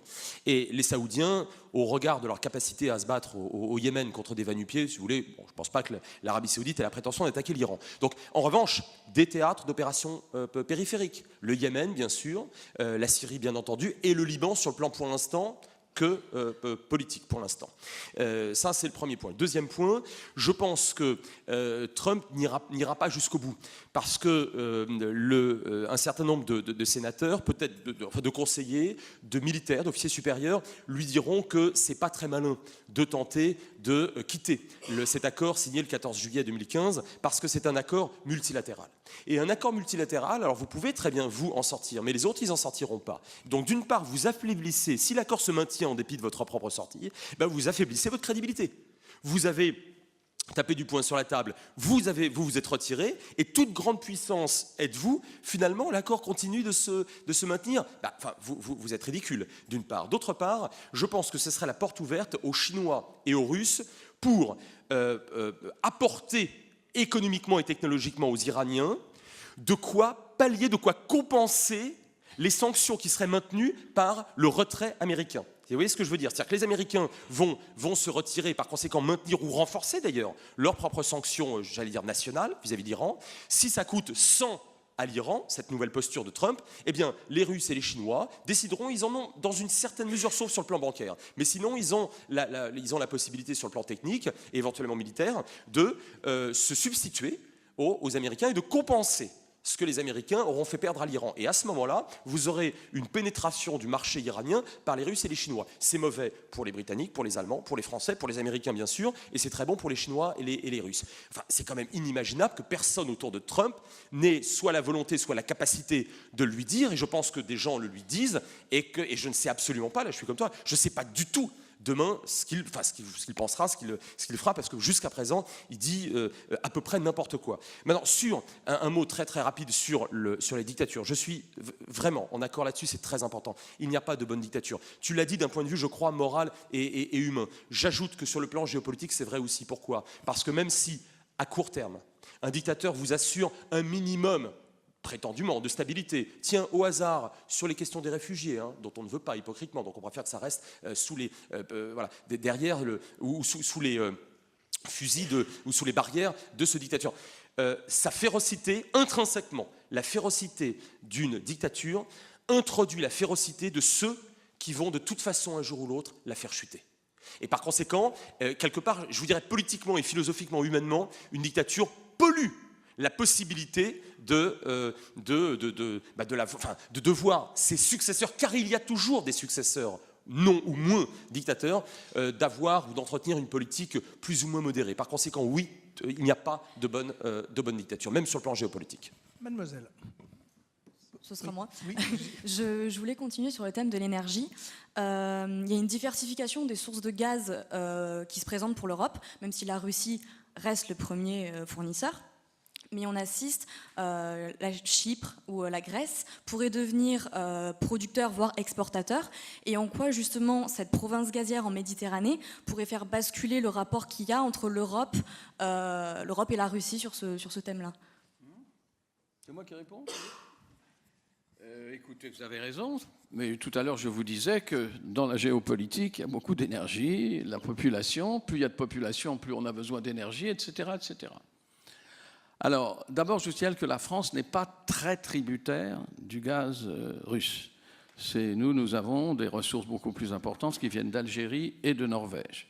Et si on supprimait, c'est pas le vrai pour l'Allemagne, par exemple. L'Allemagne est entièrement dépendante du gaz qui vient de Sibérie, etc. Alors, il y a eu des tentatives, vous le savez, de contourner par le sud, par le nord, etc. Nous ne sommes pas véritablement dépendants de ça. Mais sur le fond, c'est-à-dire si en Méditerranée, alors entre Chypre, Israël et la Turquie surtout, il y a des ressources colossales. Apparemment, pour le moment, il faut se répartir les zones et c'est pas facile. Hein. Et d'ailleurs, le Liban, j'ai oublié le Liban, mais il existe aussi comme une souveraineté possible d'une des zones qui se répartirait. Évidemment, ça changerait beaucoup. Enfin, ça changerait surtout pour le gaz, peut-être aussi pour le pétrole, mais on l'a pas vraiment situé. Mais sur le fond, ça ne changerait pas. Quelles que soient les sources d'énergie, nous avons besoin d'énergie. Et moi, j'ai toujours pensé, et je continue à penser, malgré mon respect pour l'homme qui a les cheveux sur le front, qui s'appelle Hulot, il y en a deux qui ont les cheveux sur le front. Il y a, comment il s'appelle, Puigdemont. Là, il faut qu'il aille chez le coiffeur, le type n'est pas sérieux. Bon. Et puis, il y a Hulot. Bon, ces deux-là, il y a quelque chose qui ne va pas. Eh bien, je veux bien qu'on arrête toutes les centrales nucléaires, mais qu'est-ce qu'on fait après? Déjà, Madame Merkel, que je ne soupçonne pas de complot contre son propre pays, elle utilise le gaz, le charbon. Alors, qu'est-ce qu'on va faire? On va mettre des éoliennes partout, mais ça ne suffit pas, tout le monde le sait. Alors, il y a une hypocrisie extraordinaire qui consiste à dire on pourra se passer de l'énergie atomique. Bon, je laisse ces gens dans... Mais nous, on ne peut pas. Nous, on ne peut pas. Déjà, on ne ferme pas Fessenheim. Bon, on va la fermer, d'accord, on va la fermer pas longtemps, bon, on va la fermer. Mais soyons sérieux, il faut qu'on diminue. Chacun d'entre nous, ce n'est pas seulement des voitures électriques qu'il faut, parce que l'électricité, vous savez, il faut se brancher. Et il faut de l'énergie pour charger votre électricité. Donc, on ne parle pas des vraies choses. On fait de la politique, on est élu ou pas élu, en fonction des promesses qu'on fait. Le premier type qui, pour le moment, fait ce qu'il dit, c'est Macron. Pour le moment, hein. J'espère que ça durera. Donc, ce n'est pas parce qu'on aura du gaz qui viendra de Méditerranée que ça changera considérablement. Il va s'épuiser aussi. Donc, il faut vraiment qu'on s'attelle, beaucoup plus que de dire on aura fermé tant de centrales et tous les ans, au remplacement de ça. Et je pense que ce n'est vraiment pas sérieusement fait. Et déjà, il y a un truc. Si vous lisez un peu The Economist, il y a un édito cette semaine tout à fait formidable. D'accord, il faut faire moins de produits carbonés et il faut diminuer les rejets de carbone. Mais qu'est-ce qu'on fait du carbone qui existe déjà? Personne n'y a réfléchi. Or, si je comprends bien, il faut quand même absorber le carbone qui est déjà dans l'atmosphère. Et ça, on ne sait pas le faire. Donc, il y a des urgences, des vraies urgences. Plutôt que d'être réélu, il faudrait essayer de penser, je pense qu'on pourra y arriver assez vite, mais ce n'est pas fait, au remplacement de ces énergies-là. Mademoiselle. Et après, alors, commencez à faire passer le micro de manière à ce que vous puissiez... Alors, attendez, on va d'abord passer à Mademoiselle et après, on va monter jusqu'à vous. Et après, on viendra après. Donc, je voudrais élargir un petit peu le sujet sur la fin. On a beaucoup parlé du Moyen-Orient, mais quand on parle de nouveaux rapports géopolitiques, cela implique des nouveaux acteurs géopolitiques, et notamment en Asie avec l'émergence de l'Inde, de la Chine. Et est-ce que les puissances géopolitiques traditionnelles, donc comme l'Europe, les États-Unis, ont intérêt à ce qu'il y ait cette émergence de nouveaux acteurs pour contrebalancer certains conflits. Par exemple, est-ce que les États-Unis ont intérêt à l'émergence de l'Inde pour contrebalancer le poids de la Chine, ou est-ce que cette émergence de nouvelles puissances régionales sont finalement facteurs de potentiels nouveaux conflits, car à cause d'antagonisme de puissances? Frédéric. D'abord, je dois dire que sur le gaz, je suis d'accord avec Bernard. Ensuite, sur la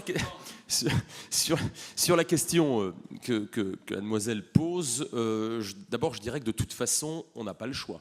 C'est-à-dire que les Américains ne peuvent pas, avec toute leur puissance, là encore, j'emploie le terme avec un P majuscule, ne pouvaient pas empêcher, ne le voulaient pas, mais c'est un autre problème, ça, ne pouvaient pas empêcher l'émergence de la Chine, ne pouvaient pas empêcher l'émergence de l'Inde. On peut freiner l'émergence de certaines puissances, ça c'est exact, mais là il faut vraiment une vraie dose d'hostilité ou de concurrence, soit économique, soit morale, soit énergétique. D'ailleurs, ce qui n'était pas vraiment le cas. Deuxième point, je n'ai absolument jamais cru dans le concept des BRICS, dont vous pouvez d'ailleurs chacun constater depuis quelques années, qui ne tient absolument pas la route. BRICS, Brésil... Russie, bien sûr. Non, je pensais qu'il continuerait la litanie. Oui, bien sûr. Inde. Parfois, d'ailleurs, certains disent BRICS, parce qu'il y a l'Inde et puis l'Indonésie. Bon, finalement, on l'a laissé tomber. Il y a la Chine et puis Afrique du Sud, South Africa. Bon. En réalité, ça ne tient pas parce que c'était fondé essentiellement sur un critère. Alors, un concept sur un critère, c'est quand même relativement fragile, hein, qui était la croissance. Bon, ça ne tient pas la route. Et j'ajoute d'ailleurs que ces États n'ont jamais réussi à s'entendre sur autre chose que de concurrencer, d'ailleurs assez symboliquement, la puissance occidentale. Et souvent, ils sont rivaux entre l'Inde et la Chine, évidemment. On est totalement rivaux. Bref, donc ça c'est un deuxième point. Le troisième point, je pense que tu as cité l'Inde, c'est extrêmement important. On parle beaucoup du Moyen-Orient, je pense qu'on va continuer à en parler. Mais en réalité, un pays comme l'Inde, face à un pays comme le Pakistan, eh bien, vous avez là un schéma de titan, une rivalité de pouvoir, sur une géographie d'ailleurs, très particulière, le Cachemire notamment, qui m'angoisse beaucoup plus que ce qui va se passer dans le monde arabe dans les prochaines années. Des titans sur le plan géographique, sur le plan démographique, bien sûr, sur le plan militaire, des puissances nucléaires, et non seulement des puissances nucléaires, mais dont chacune est alliée à une puissance nucléaire encore plus importante. Si vous voulez. Alors là, si ça devait, à Dieu ne plaise, dégénérer entre l'Inde et le Pakistan, il y a déjà eu 3 guerres, la 4e serait apocalyptique. Et de ce point de vue-là, je vous dirais que les États-Unis, mais quelque part aussi la Chine, et l'Europe, si elle veut bien jouer son rôle de puissance, qu'elle ne fait pas encore, et je le regrette infiniment pour l'instant, je le regrette parce qu'elle doit jouer son rôle de puissance globale, donc aussi sur le plan stratégique et militaire et diplomatique, eh bien, les puissances ont une responsabilité dans ce type de crise, de schéma. Mais on le voit aussi, ou on le verra, entre la Chine et le Japon. Vous n'êtes pas sans savoir que Shinzo Abe, le Premier ministre nationaliste de l'archipel, il y a 2 ans et demi, 3 ans de cela, a fait passer une réforme de la Constitution, c'est l'article 9 qu'il a fait modifier, et qui permettrait donc aujourd'hui, à certaines conditions, de faire ce que le Japon n'avait pas le droit de faire jusqu'à présent, c'est-à-dire déployer des hommes hors de l'archipel et faire la bombe atomique. Mais vous croyez vraiment que les Chinois laisseront faire ça? Non, mais vous croyez que les Américains laisseront les Chinois ne pas laisser les Japonais?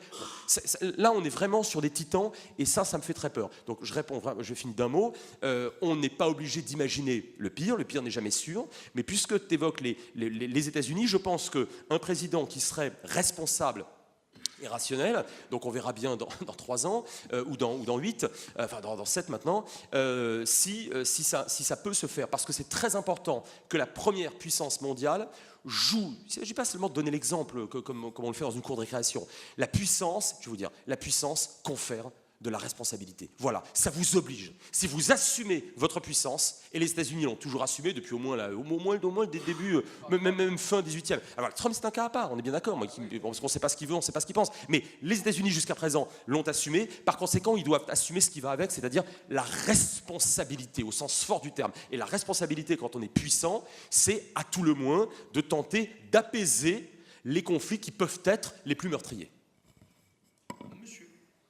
Oui, bonjour. Ma question fait référence à ce que vous disiez sur ce qui est nouveau et ce qui ne l'est pas. Et donc, en fait, quand les États jadis se réunissaient dans des traités comme traité de Vienne, traité de Versailles, traité de Yalta, peu importe, ils décidaient sur des choses sur lesquelles ils avaient prise. Bon. De nos jours, sur le problème climatique, et on le voit bien avec les échecs phénoménaux de toutes les COP, quel que soit leur numéro, donc il n'y a pas de forum pour pouvoir résoudre ce genre de problème qui est vraiment donc, à l'échelle de l'univers, si vous voulez, enfin, pardon, de la planète, pardon. Est-ce que vous avez des idées par rapport à ça, ou bien est-ce que vous constatez, comme on peut le faire, que c'est extrêmement compliqué et que c'est probablement pas gérable?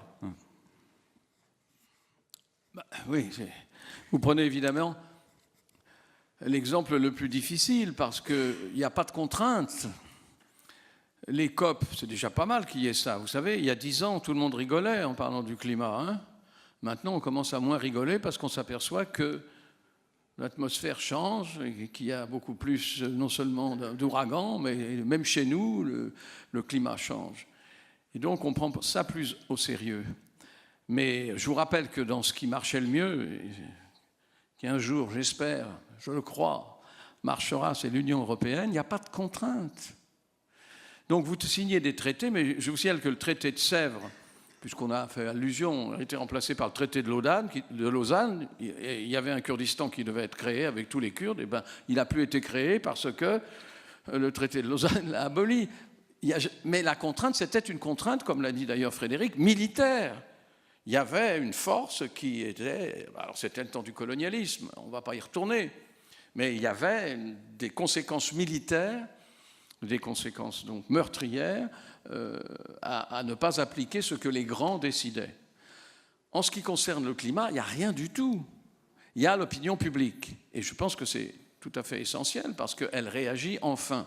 Mais il ne faut pas compter trop sur l'opinion publique. Regardez ce que les partis écologiques, quels qu'ils soient, les Verts, etc., c'est pas beaucoup par rapport à la population. En ce moment, ça compte parce qu'ils peuvent bloquer le gouvernement de Mme Merkel. Mais il n'y a pas de contrainte possible.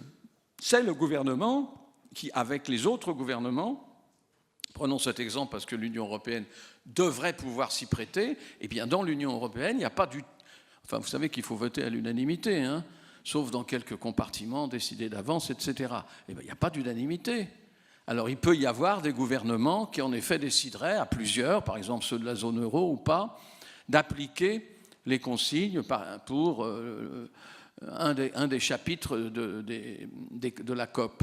Mais que feraient les autres? Ce n'est pas comme ça qu'il faut faire, il faut qu'il y ait un assentiment mondial. Nous sommes en train de le construire, nous sommes tous en train de le construire, mais ce n'est pas prêt d'être réalisé, puisque le plus grand, encore une fois, d'entre eux, le plus grand pollueur, avec la Chine, a décidé de ne pas y participer. Qu'est-ce qui a décidé? C'est Trump qui a décidé ça. Vous avez vu sa tronche à la réunion en Sicile? Incroyable quand même. Il boudait. Et 3 jours après, il a dit il n'y a plus d'accord. Enfin, vraiment, on est dans le pays des clowns. Eh bien, c'est comme ça. Et malheureusement, il n'y a pas de majorité différente. Peut-être qu'il y aura un impeachment. Peut-être qu'il fera des choses un peu plus provocantes pour l'opinion américaine, mais pour le moment, ce n'est pas comme ça. Donc, il n'y a pas de contrainte et il faut vraiment qu'un sentiment très fort vienne dans la population, dans la paysannerie, dans les zones d'aridité. C'est beaucoup pour qu'on puisse faire pression pour les gouvernements, ce qui serait une bonne démocratie. Qui a encore 40% d'opinion favorable. Monsieur le ministre, monsieur le professeur, moi j'ai une question sur un cas d'espèce. On a beaucoup parlé des grandes idées, sur le conflit israélo-palestinien. Alors je sais que vous êtes spécialiste du sujet. Alors la communauté internationale est d'accord sur le principe de 2 États aujourd'hui.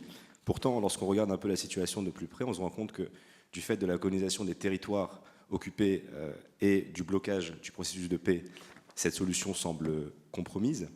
Est-ce qu'on pourrait valablement envisager dans les années à venir la création d'un seul État dont les structures seraient déterminées, un État fédéral, confédéral, qui inclurait Palestiniens et Israéliens? L'impression, c'est qu'on avance de fait vers cette solution. Votre avis sur le sujet? Merci. Avec une date? La date correspondra à la fin de ma réponse, parce que là, j'ai entre 4 et 8 jours. Enfin, il y a 20 ans, j'ai soutenu une thèse de doctorat à l'Institut français de géopolitique, sous l'égide, bien sûr, d'Yves Lacoste, sur un petit patelin, enfin, un petit habitat dont personne ne parle jamais, dont tout le monde se fout depuis des milliers d'années, qui s'appelle Jérusalem. Bon. Et je vais vous dire, en 20 ans, les choses n'ont pas fondamentalement changé, comme je disais tout à l'heure. Je vais vous répondre de manière extrêmement claire. Premier point, sur la carte actuelle, des territoires palestiniens, donc Cisjordanie, ce n'est pas possible de créer 2 États. Par conséquent, il faudra bien qu'il y ait partage de territoire, rectification de frontières. Entre parenthèses, ça a déjà été négocié à Oslo. Malheureusement, Oslo s'est effondré. Alors, il ne reste pas totalement, il reste la reconnaissance mutuelle. C'est déjà ça, il reste juste la fondation. Bon, après, il faudra bien y revenir. On n'y est pas pour l'instant, malheureusement, il faudra bien y revenir. Et de ce point de vue-là, il faudra que la grande majorité des implantations dégage. Moi, je suis extrêmement optimiste pour 2 raisons. Tu me demandais une date, je vais t'en donner 2.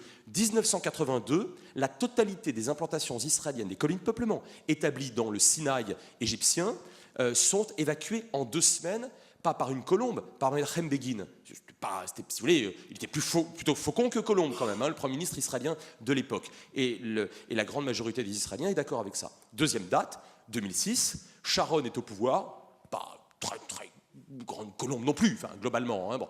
Sharon, en 2 semaines, dégage les 24 implantations de l'intégralité, évidemment les bases militaires, de la bande de Gaza, et 4 d'ailleurs qu'on a oublié souvent à l'extrême nord de la Cisjordanie.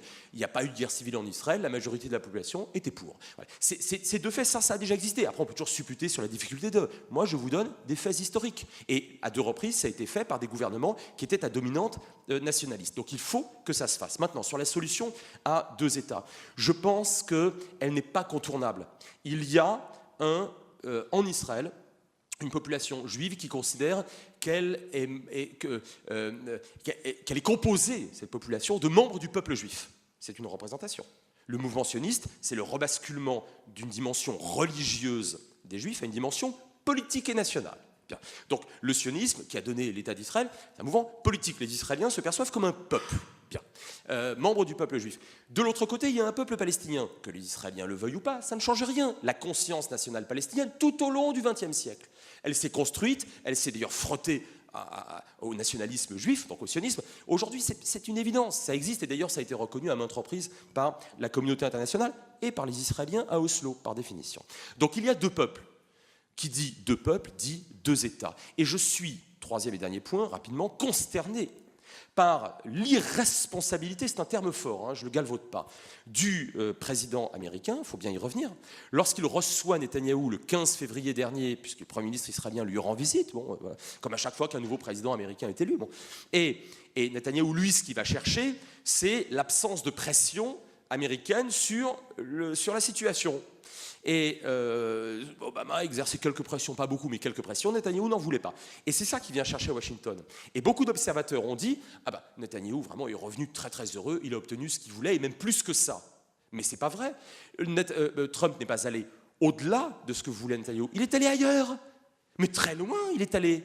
Netanyahou était vraiment désespéré, je peux vous le dire. Pourquoi ? Parce que dans son anglais impayable et légendaire, Trump dit... Vous tapez en quelques clics, vous l'avez mot pour mot, ça. Trump dit à Netanyahou en portant un toast publiquement, il dit « Si vous, Israéliens et Palestiniens, aimez la solution des 2 États, je l'aimerais. Si vous aimez la solution à un État, je l'aimerais. Buvons. » Mais c'est délirant, parce que personne n'a jamais parlé d'une solution à un État. Ce n'est pas, me semble-t-il... Netanyahou a parlé de ça. Ah ben, pardon, Netanyahou, lui, il dit à la droite, enfin plutôt à l'extrême droite israélienne, aux ultranationalistes, soit de son gouvernement, soit ceux qui ne sont pas dans son gouvernement, que si ces gens-là ne le laissent pas discuter, en l'occurrence, discuter à terme avec Abbas, le risque, ce sera un État. Mais attention, Netanyahou a toujours dit que c'était un risque. Moi, je pense que c'est un risque pour les Palestiniens, c'est un risque pour les Israéliens. Je considère, moi je suis très attaché à l'idée de souveraineté nationale, évidemment dans un cadre démocratique, et je pense que chacun doit pouvoir bénéficier d'une pleine et entière souveraineté dans son propre État. Pardon de ne pas être très original, la résolution 242 du Conseil de sécurité des Nations Unies, oui, c'est 22 novembre 1967, il y en a eu d'autres depuis, mais elle répète toujours la même chose, vont dans ce sens-là, donc je suis optimiste à moyen long terme. Pour l'instant, malheureusement, au moment où je te réponds, c'est bloqué. Monsieur, alors attendez, on a monsieur à droite là-bas, oui, en haut, à côté, hop, voilà, exactement. Enfin, moi je pensais à votre voisin. Oui, bonjour. Par rapport au thème qui est traité aujourd'hui, comment vous situez le terrorisme, puisqu'on parle de guerre, de paix, de géopolitique, comment vous le situez par rapport à ça? Volontairement une question large et ouverte. Je me situe que je sois pour. Là, on ne sera pas d'accord. Là, on ne sera pas d'accord. Attendez, oui, je vous réponds, monsieur. Avec le micro. Mais moi, j'ai beaucoup négocié avec Netanyahou. et avec, en général, les Palestiniens et les gouvernements précédents, Netanyahou, etc. Je pense que l'idée d'un État unique, c'est profondément ce que pense Netanyahou. D'abord, il me l'a dit plusieurs fois, et deuxièmement, finalement, on se dirige vers ça. Parce que je ne crois pas, mon cher Frédéric, qu'on puisse évacuer les 600 000 personnes qui sont en Cisjordanie. Je ne crois pas une seconde, c'est une vraie guerre. Parce que d'abord, ils sont très armés, et deuxièmement, apparemment, ils sont capables de se défendre. Donc ce serait un conflit extrêmement meurtrier entre deux parts du peuple juif. Bon, je ne crois pas à ça. Est-ce que ça va évoluer vers quelque chose de bâtard qui fera que petit à petit, les uns acceptant les autres et en mêlant les administrations? Je ne le crois pas non plus parce que... Bon, c'est tout, je réponds après à cette question.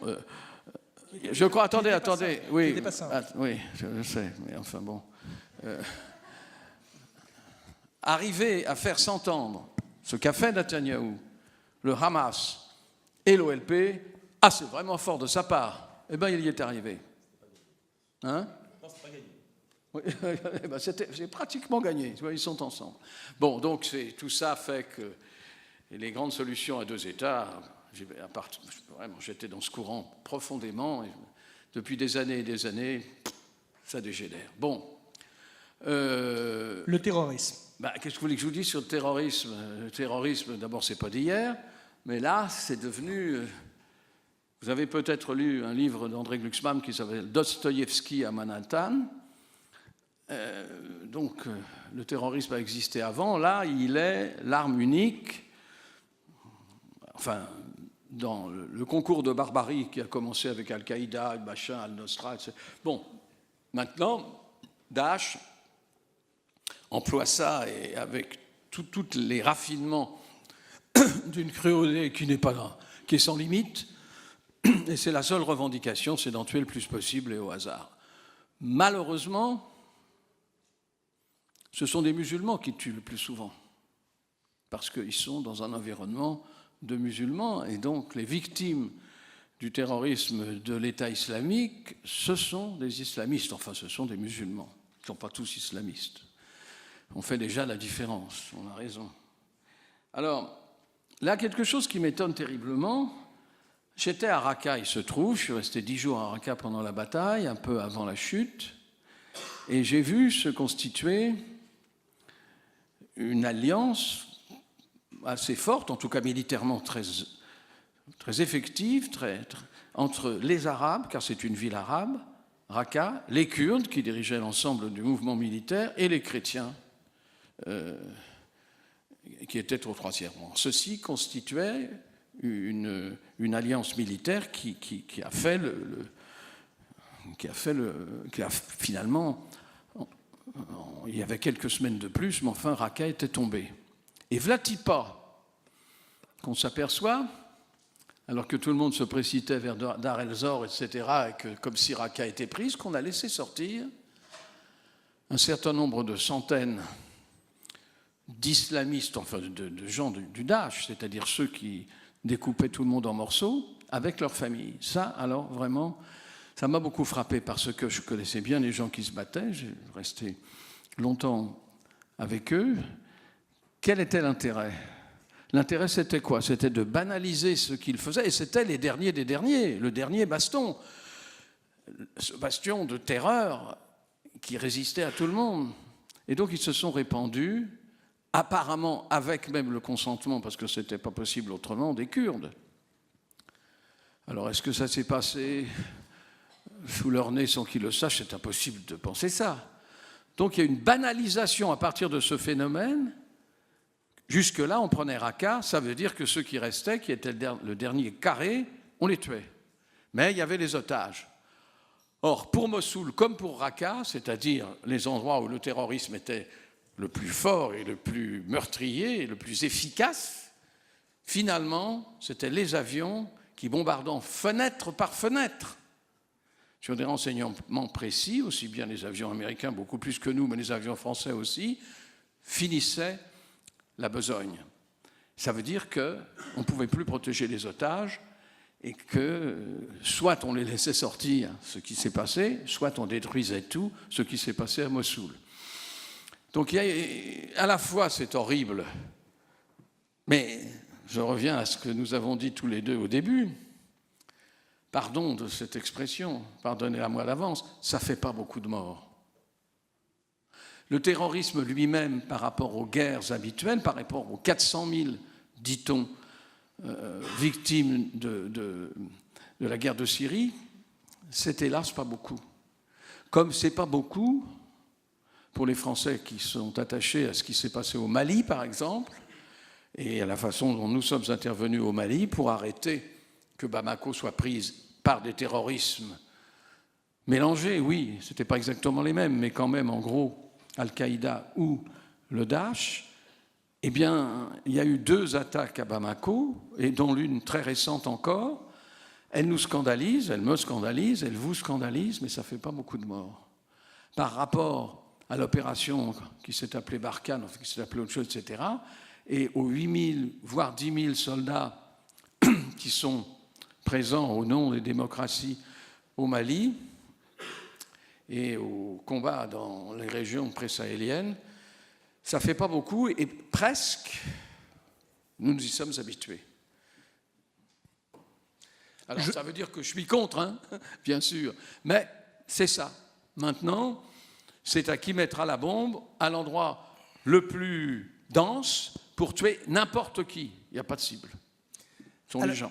Vous voyez la contrainte à laquelle nous sommes soumis, c'est le temps, un peu l'espace, parce qu'il va falloir libérer cet amphithéâtre. Je vous propose, hélas, et je suis obligé d'assumer cette décision difficile, pénible, mais qui s'impose, je vais prendre encore 2 questions et je vous propose de les joindre de manière à ce que nous ayons les réponses en même temps. Alors, on va occuper ce flanc droit pour vous, pardon, et donc sur Madame, oui, par contre, allez-y, oui, absolument. Il faut juste que le micro vienne jusqu'à vous. Alors, soit il descend, soit il monte. Et on va en prendre une deuxième, monsieur au 2e rang. Voilà. Et à ce moment-là, on va ensuite pouvoir conclure. Hop, voilà, au 2e rang, ici, Madame. Donc, bonjour. Donc, je me permets d'intervenir. C'est par rapport aux discussions qu'il y a eu sur la Syrie, l'Iran. Enfin, la Syrie plutôt, la Libye et l'Irak. Et par rapport à l'intervention de la France... Je suis en fait libanaise et donc j'ai vécu la guerre au Liban, donc je me sens vraiment très concernée. Et je voudrais savoir, en fait, est-ce que vous ne trouvez pas que c'est vraiment très simpliste d'avoir dit que l'intervention de la France est uniquement ou les pays occidentaux pour tuer la dictature, parce que c'est une question de pouvoir, mais ce n'est pas aussi pour servir des intérêts économiques, parce que finalement la situation aujourd'hui, elle est pire que ce qu'en fait ils étaient là. Donc... J'étais un peu surprise de dire que c'était juste de l'intervention pour de l'humanisme. Qu'est-ce que vous en pensez? Madame voulait répondre tout de suite. Voilà. Moi, je vais bien, à force, Frédéric ajoutera ce qu'il veut. Oui. Mais écoutez, Madame, ce serait très simple, beaucoup trop simple, de penser que les guerres se déclenchent uniquement pour des intérêts économiques. Ça compte beaucoup, mais ce n'est pas seulement ça. J'ai fait toutes les guerres du Liban, vous n'étiez pas né. Ça ne veut pas dire, enfin, je ne sais pas, parlons pas d'âge, entre nous. Mais ce n'est pas seulement ça. Il y a des vraies haines. Et alors, au Liban, où nous nous enorgueillissons, nous les Français, parce que Sykes-Picot, vous vous en souvenez, d'ailleurs, vous avez peut-être vu le document, moi je l'ai vu, touché, etc. On a tracé la ligne avec une règle, Sykes-Picot, et un gros crayon bleu, qui se foutaient complètement de ce que ça voulait dire. Les peuples au milieu, les villes qu'on tourne, etc. Bon. Donc nous étions des colonialistes normaux, quoi. Maintenant, il n'y a pas de... Franchement, il n'y a aucun intérêt économique pour le moment à préserver le Liban. Il y a des intérêts sentimentaux, des intérêts politiques, des intérêts géopolitiques, oui, mais pas d'intérêt économique. Au contraire, ça ne va pas... D'habitude, et ça c'était bien, le Liban est le réceptacle de toutes les guerres. Il se trouve qu'il y a des chiites, des sunnites et des chrétiens, et puis d'autres, mais enfin ça suffit pour qu'ils se battent. Là, c'était le seul endroit où on ne se battait pas, alors que tout l'environnement est dans la bataille. Donc c'était bien Maintenant, penser que le président Macron est allé exfiltrer, on dit,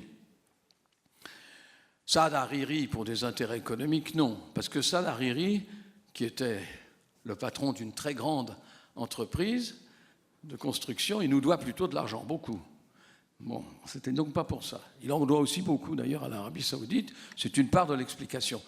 Mais je pense que si on veut un Iran stable, qui demeure une espèce d'espérance parce qu'il est multiconfessionnel et que jusque-là, en dehors d'énormes guerres que vous connaissez au Liban, ça se passait récemment plutôt bien, non. Je ne sais pas ce qui va se passer avec le retour d'Hariri, mais ça n'a pas été fait pour des raisons économiques du tout. Frédéric. Très rapidement, Hegel disait que les États n'ont que des intérêts. Et je vais vous citer aussi Nietzsche, les États sont les plus froids des monstres froids. Voilà, moi, je ne suis pas d'accord avec ça. Mais il y a une part de vrai. C'est-à-dire que les intérêts économiques constituent systématiquement au moins une variable dans les prises de décision. Toujours. Au moins. Parfois, c'est la constante dans les prises de décision. Là, je suis d'accord avec Bernard, on est essentiellement sur des questions politiques, diplomatiques, peut-être aussi sentimentales entre la France et le Liban. Je pense qu'il y a aussi, ça procède de ça aussi. On est sur cette variable-là, sachant quand même que la France a des intérêts économiques extrêmement importants dans le Golfe, extrêmement importants. Pas seulement économiques, mais aussi politiques et militaires, puisque nous avons au moins un allié militaire. Là encore, pas de galvaudage. L'alliance, c'est pas un rapprochement, c'est pas du copinage. L'alliance, c'est une alliance de protection militaire avec les Émirats arabes unis. Bon. Donc, de ce point de vue-là, la France ne peut pas ne pas jouer au Liban comme ailleurs, en fonction, au moins un peu, en fonction de ses intérêts économiques dans le Golfe. Ça, c'est une certitude et ça ne changera pas. Ça ne veut pas dire que notre politique n'est pas légitime. Moi, je la trouve pour l'instant, sans faire le faillot, comme diraient les étudiants, je la trouve pour l'instant réellement remarquable en matière de défense et d'affaires étrangères depuis quelques mois, et j'assume totalement ce que je dis.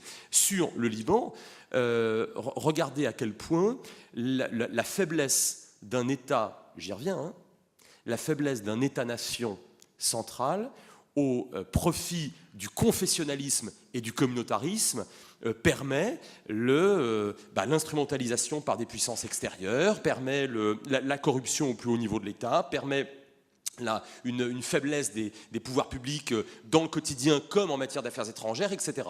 Donc je pense que le Liban, de ce point de vue-là, dont la Constitution tient quand même pas mal au pays certainement le plus laïque et le plus républicain de l'époque, merci la France.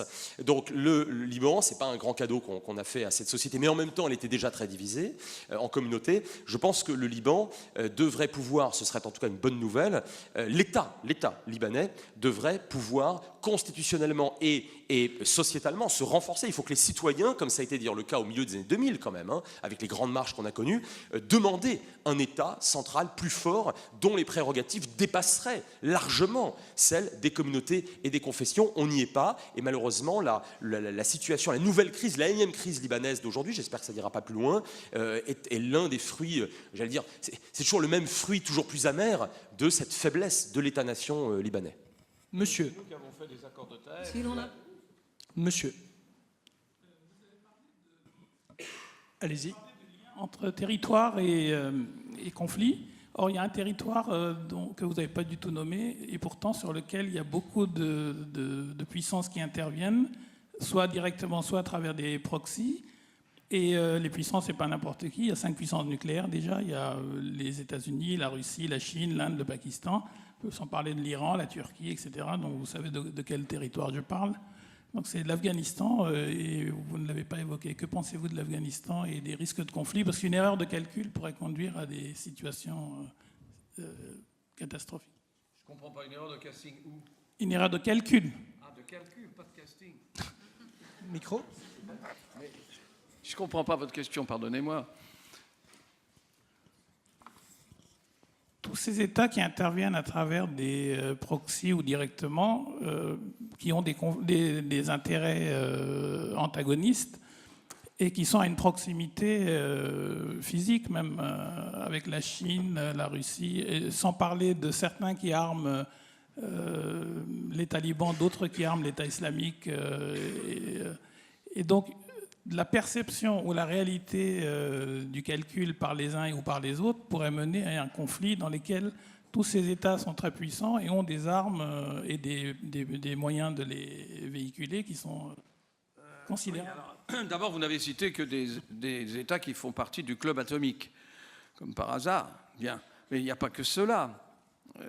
Ce que vous condamnez, ce que vous semblez condamner, c'est l'intervention des grandes puissances dans les affaires des autres. Quand vous parlez d'Afghanistan, les puissances occidentales sont intervenues après la Russie et après 2 coups d'État qui portaient les 2 partis communistes au pouvoir. Donc les situations sont tellement différentes les unes par rapport aux autres, mais c'est vrai, il y a des États qui s'estiment le droit, qui s'arrogent le droit d'intervenir chez les autres au nom des paix qui en réalité créent les guerres, c'est comme j'ai dit tout à l'heure. Donc tout le monde savait que la guerre en Afghanistan ne pouvait pas être gagnée, et pourtant il y a eu une succession pendant 25 ans de régimes qui sont intervenus les uns après les autres, avec des alliés qui, eux, ne sont pas dans le club atomique, mais qui envoyaient des troupes. Bon, ben voilà, maintenant on sait, c'est une des grandes données géostratégiques nouvelles. Il ne faut pas faire la guerre comme ça ne sert à rien, on les perd tous. On les perd toutes. Et je me souviens que Obama disait ça lorsqu'il promettait la paix, que les États-Unis ne seraient plus le gendarme du monde, disait-il. Mais à un moment donné, il a dérapé parce qu'il a dit « En Irak, on s'est trompé, il faut arrêter, la guerre nécessaire à gagner, c'était celle d'Afghanistan. » Mais c'est exactement pareil, on les a perdues toutes les 2. Bon, alors nous n'avons pas participé, la France, à la guerre d'Irak, avec l'expédition américaine, mais en réalité, tout le monde a été entraîné. Donc ce que vous condamnez... oui, vous avez raison de le condamner, mais ça veut dire qu'on fait quoi? Qu'il y a une ONU qui agit? Pour ça, depuis la résolution sur la Libye, il n'y a plus d'unanimité, on ne peut rien faire. Frédéric. Oui, plutôt que l'Afghanistan, je pense, et j'y reviens, que certains territoires comme le Cachemire, mais ça pourrait être Taïwan, ça pourrait être des îles de la mer de Chine méridionale, une mer que d'ailleurs les Japonais n'appellent pas comme ça, représentation, ça peut être les Spratleys ou autre chose, peuvent cristalliser, peuvent devenir des nœuds, peuvent cristalliser effectivement des alliances façon 14. Alors l'histoire repasse jamais les plats. Mais moi je me souviens que Feu, la regrettée géopolitologue Thérèse Delpech, parlait dans l'un de ses bouquins de Taïwan comme étant potentiellement plus tard la future Alsace-Moselle, si tant est dire que l'Alsace-Moselle ait été le nœud principal en 14, ce dont je ne suis pas certain. Mais peu importe. En tout cas, oui, il peut y avoir des cristallisations. Mais plutôt que l'Afghanistan, qui est plutôt une espèce de ventre mou, ça pourrait être des territoires. Oui, je vais dire.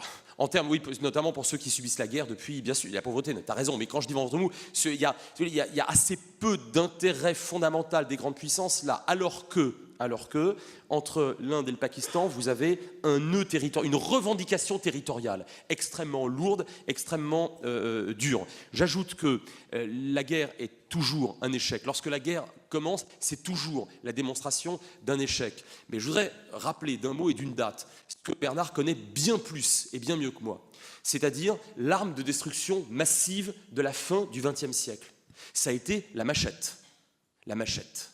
Okay. Non seulement lors du génocide des Tutsis rwandais en 1994, en 3 mois, mais par ailleurs et par la suite, pendant pratiquement une décennie à l'est du Congo et au sud du Soudan. Donc c'est quelque chose qui, me semble-t-il, doit toujours nous préoccuper. Les risques de guerre, oui, attention, on n'a pas encore employé le mot. Les risques de génocide, oui, j'allais dire encore plus. Ça ne signifie pas qu'empêcher un génocide ne correspond ou ne correspond pas à empêcher une guerre. Il y avait aussi une guerre au Rwanda à l'époque, mais je pense, pour ma part, en humaniste, que le crime des crimes le plus absolu et le plus terrible, il n'y a pas plus terrible qu'un génocide. Et parfois, je le dis, et j'assume comme d'habitude ce que je dis, parfois, pour éviter un génocide, il faut faire usage de la force.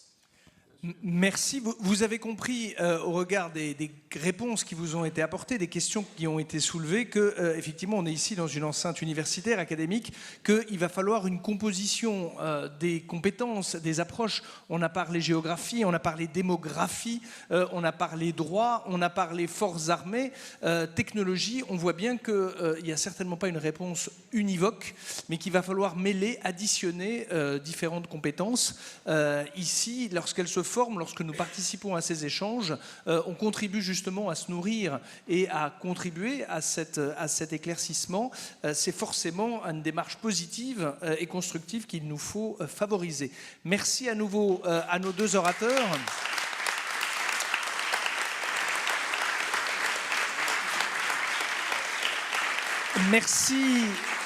Merci aux étudiants et merci à vous-même qui, par votre présence et votre assiduité et puis vos questions, ont permis de rendre cela possible. Merci à tous.